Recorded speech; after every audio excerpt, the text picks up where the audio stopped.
Jeyni President Ibrahim Traoreen waamicha mootummaan Ameerikaa isaaf godhe reject godhee deebiseeti jira. Ibrahim Traoree afeerraa mootummaan Ameerikaa Trump isaa godhe firraa deebiseeti jira reject godhe. In a surprising and bold move, Burkina Faso President Ibrahim Traoré has turned down an invitation from Donald Trump, stating he has local commitments and a nation to build. The refusal is seen as a strong message of prioritizing his country's development over foreign engagements. Sources say Trump felt embarrassed by the rejection, as most African leaders usually welcome invitations from a U.S. president with enthusiasm.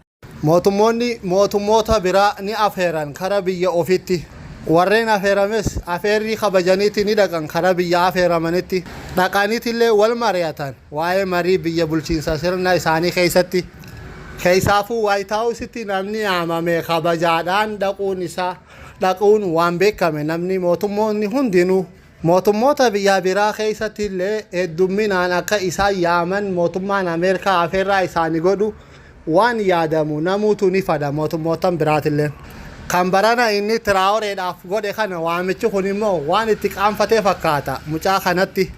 Mucaan jeynichi gurraachi Afrikaadhaa kun immoo afeerri Trump godhee fi mootummaan Ameerikaa kan godheef White Houseitti akka dhufu kana immoo reject godheeti firraa deebiseeti jira. Donald Trumpiin karaa Ameerikaa kootu Ibrahim wal mari'annaa hojii haasoinaa jeeniiti kan godhe daawwannaaf yookaan Ibrahim Traoreen dhiifama Trump yaa Trump hedduu hojiin natti baay'ata dalagarraan jira saniifuu daawwannaafis ta'e wal mariifis naaf hin mijjooytu. Keessaahuu ammaan tana waa'ee misooma biyyatiyyaa keessatti hedduu akkaan natti baay'attee jirti dalagaan tanaaf daawwannaa fi wal mariillee natti hin mijjooytu yaa Trump. Galatoomne yaamuu keetiif jeeni deebisaa godheefiti jira. Sirriitti dhaggeeffadhu adda baafadhaame wanni mucaan kun godhe mootummaa Ameerikaa Trump addunyaarratti beekamaa kana kawaamicha godheef dhiifamaa dhufuun naaf hin mijjaa'u jee deebisuun isaa kun immoo mootummaa White House sii galee hundi addunyaadhaa yookaan Afrikoonni keessaafuu jilbiiffatanii kan kadhatan mootummaa Ameerikaa kana gargaarsaas ta'e waan adda addaadha. Ibrahim Traoreen kan mootummaa kanaa immoo hin danda'u ani biizii hedduu dalagaan natti guddoodha jeeti reject godhee firraa deebiseeti jira.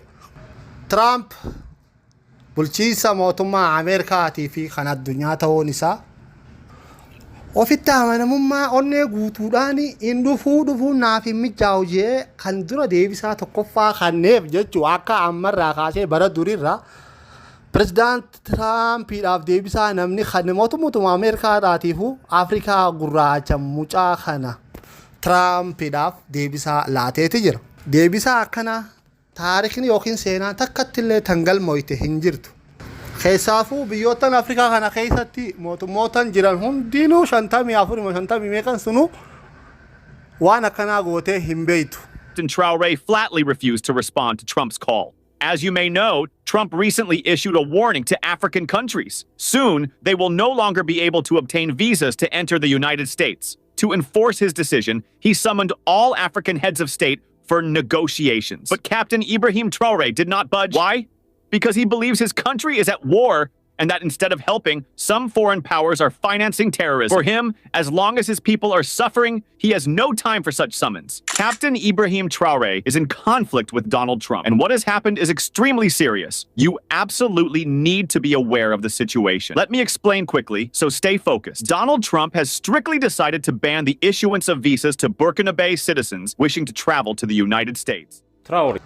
Ibrahim Traoreen deebisaa kana gizee kannu deebisaan Ameerikaadhaa silaafis waanuma beekame waanuma baratan. Sodaachisuma wanni isaan namaa godhan. Ummatoota Burkina Fasoodhaatiif fiizaa Ameerikaa hin kennamu biyya tana hin dhufaanii jeetuma sodaachisaa isaa itti dubbate. Burkina Faso seddatanyaa Burkina Faso godaantota isaaniitillee hin qeeballu jeet deebisaa kana. Traoreen kanaafuu immoo deebisaadha qaba jecha inni jee kanaaf. Biitii isaanii Burkina Fasoon misoomarra jirti guddinarra jirti wanni biyya guddataniif deemaniif maali hin deemnu tokkollee hin deemanii jee deebisaa isaa afaan irratti deebiseef haasawni ammaan dura Traoreen godhee jiru ummanni adiin Ameerikoonni gizee karaa Afrikaa dhufan turistii tahanii nuti immoo gizee karaa Ameerikaa deemnu godaantota ja'amnaa je'eeti dubbateeti jira. Tana booda nuti Afrikoonnii fi Burkina Fasoon biyyatiyyaa guutuutti ganaa tana booda turistii taatee Ameerikaa dheeyti malee godaantota ja'amtee hin dheeytu. Mizaana mataa keenyaatiin of mizaanuudha qabnaa ganaa nuti. Inumaatu deebisaa Tiraampi kana mucaan gurraachi jayini Afrikaa kun inuma irrifannes waa takka hin babbaarenes deebisaa gahaa kanneef. Nuti maaliif godaannaa biitii teenyaas guddatu jirti jeeti himeeti jira. Ameerikaan immoo Afrikaa guutuu Moroko biyya san qofaa miti godaantota isaanii Afrikaa guutuu fudhatu dhabus dandeenyaa jetteeti sodaachistee jirti. Traoreen kanaaf immoo deebisaan kanneen deebisaan isaa hojjetuudha biyya ofii guddisu misooma qofa irratti hundaa'e. Wanni kadhatuuf jala kufee jilbiiffatuuf hin jirtu dalagatu jira biyya isaa keessa. Kadhaa hin barbaadu liqillee hin barbaadu liqiin addunyaa guutuu takka isarra hin jirtu liqummaan takka illee biyya eega jijjiires jijjiiruutu jira. Wanni godaantoonni achi keessaa godaanuuf tokko hin jiru jeeti jira. Akkasuma misoomni isaatis misoomni itti fufeeti jira. Isaanis dirqisiisuun isaaniitillee itti fufteeti jirti. The rise of Ibrahim Traoré and Burkina Faso's industrial revolution, a beacon for Africa. Since Captain Ibrahim Traoré took over as the transitional president of Burkina Faso in 2022, the nation has witnessed an unprecedented transformation, marking the dawn of a new industrial revolution. This remarkable progress has positioned Burkina Faso as a model of resilience and self-sufficiency, particularly during challenging times, such as the withdrawal of USAID under the Trump administration and Elon Musk's initiatives. Captain Traoré's leadership has been characterized by a staunch anti-imperialist stance and a strong commitment to African sovereignty. His bold decisions to cut ties with Western influences, especially France, Gaafii fi afeerraa isaan godhaniif fudhatuu fi fudhatuu dhabuun isaadha. Hujirraan jiraa dhufuu hin danda'uu jee deebisuuniif dhugaan ofitti amanamummaa akka qabu isa himti jechi kun.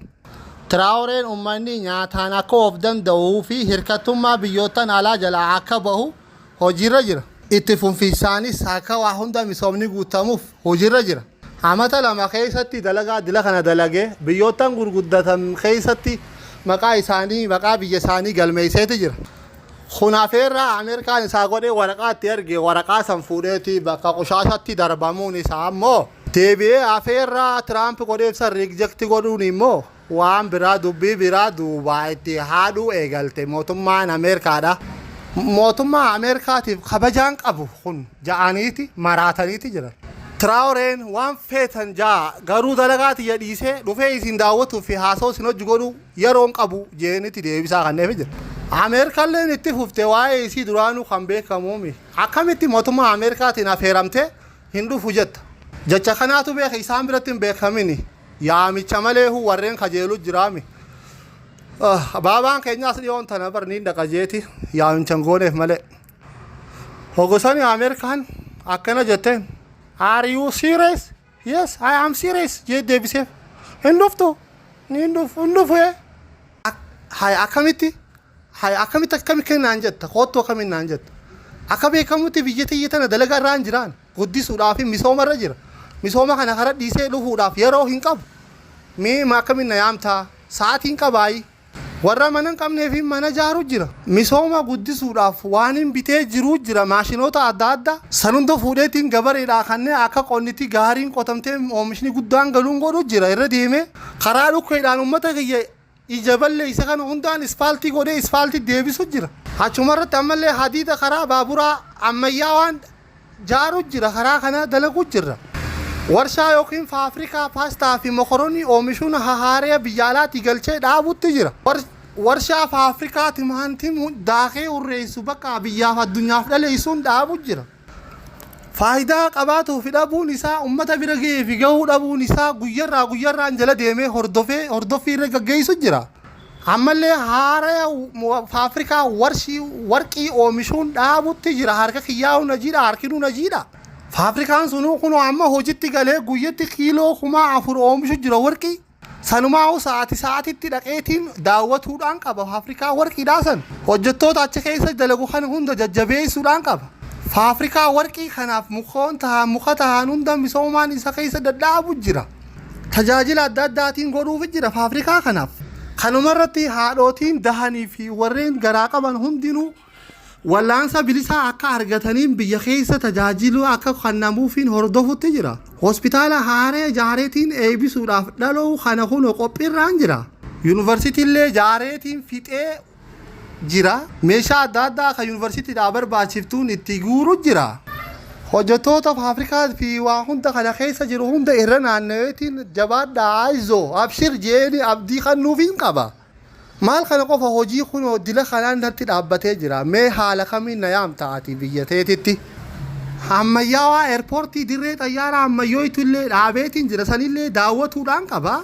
Warshaa carqii fi uffata adda addaa oomishe biyya keessa waliin gahee ala baasu hundaan dhaabutti jira gadi. Akka beekamu saalbaajinii uffanni isin firraa baastan xuriin akka Afrikaa keessaa hin seenne biyyatiyya dhiisi godheetiin jira ani biyyatiyya.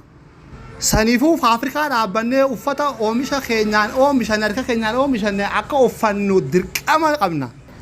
Akkasumatti ammallee warreen hidhaa jiran bahanii akka oomisha boqqolloo fi bishingaa qotan godhee waan hin jiruuf isaanumarraa irra deemeetiin daawwatuudhaan qabaa hidhamtoota kana hundaahu. Akkasumas qurxummii oomishni keenya waan guddatee jiruuf waajjira misoomaa dhaqee galatoomfadhee galatoomaa jeeni jajjabeessuudhaan qabaa.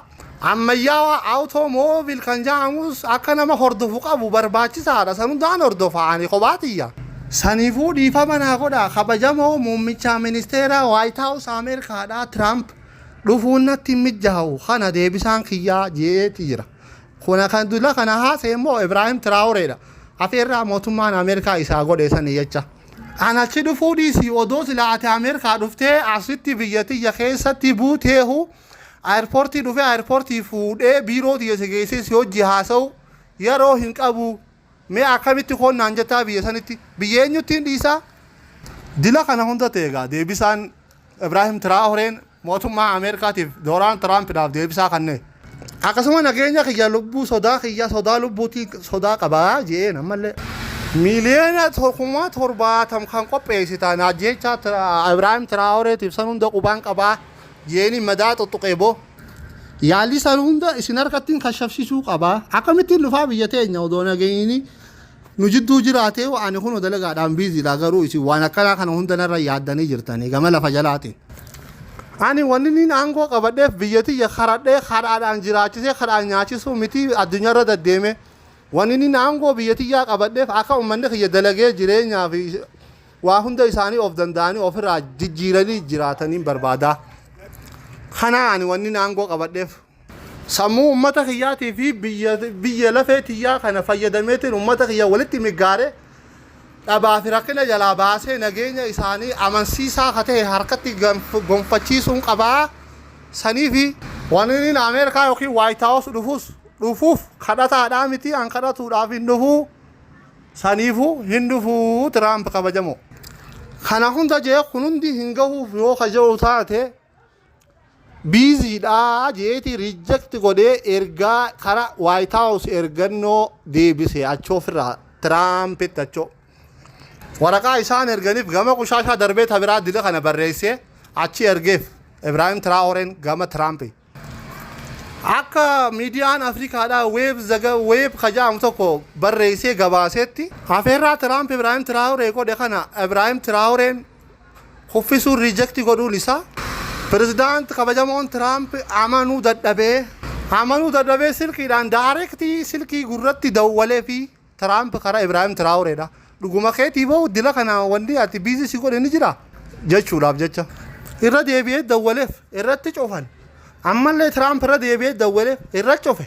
Traoré flatly refused to respond to Trump's call. As you may know, Trump recently issued a warning to African countries. Soon, they will no longer be able to obtain visas to enter the United States. To enforce his decision, he summoned all African heads of state for negotiations. But Captain Ibrahim Traoré did not budge. Why?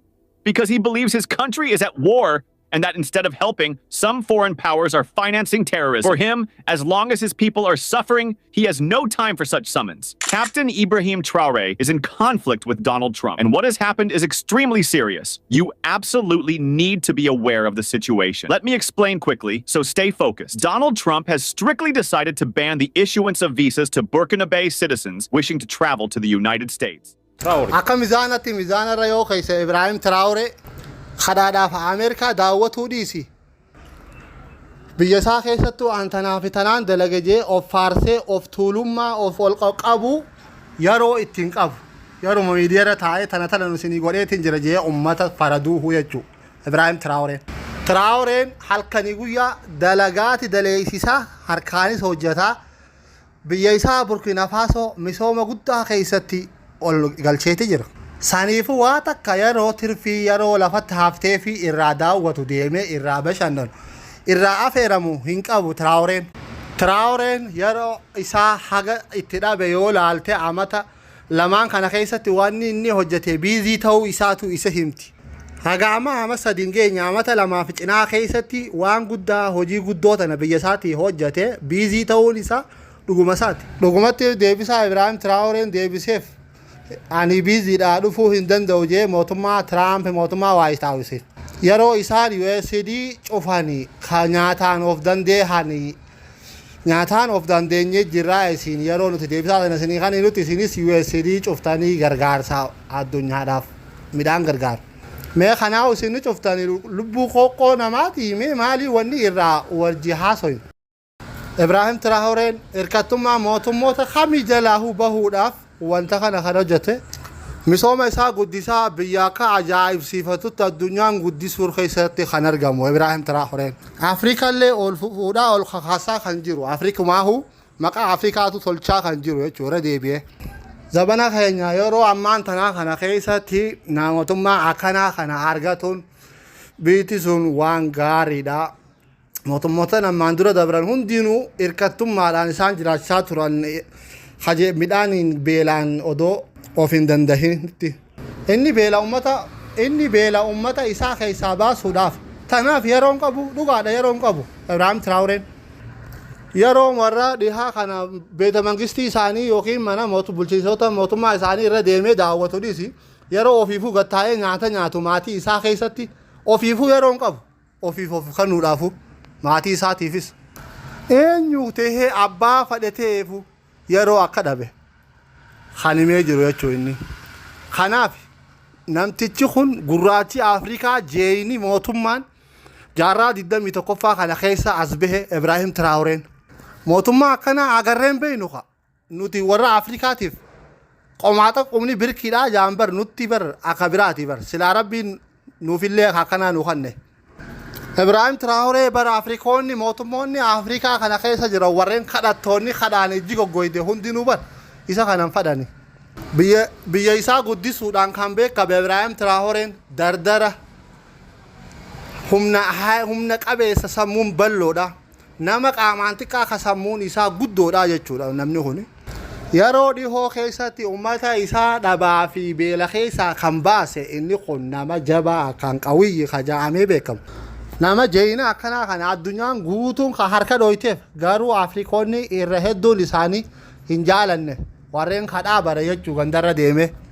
Mootummoonni Afrikaa kan biyyoota biraa bulchan maaliif mucaa kana hin qeebalini waan isaa kun khabaratame kun beekama kawanni isaan mucaa kana hin deeggarreef hin jaalanneef jibbaniif. Kana keessaa hoo eenyu faadha warriin isa fudhate warriin isa hoo hin qeebalinoo eenyu faadha. Warreen isaa hin qeebalin warreen isaa hin fudhatin maali magaalaa mootummaa maaliitii fi magaalaan Naayijeeriyaa. Dhaabii waan akkana haasoytu kana warreen ja'uuni jarreen kun jechuu manguddoonni.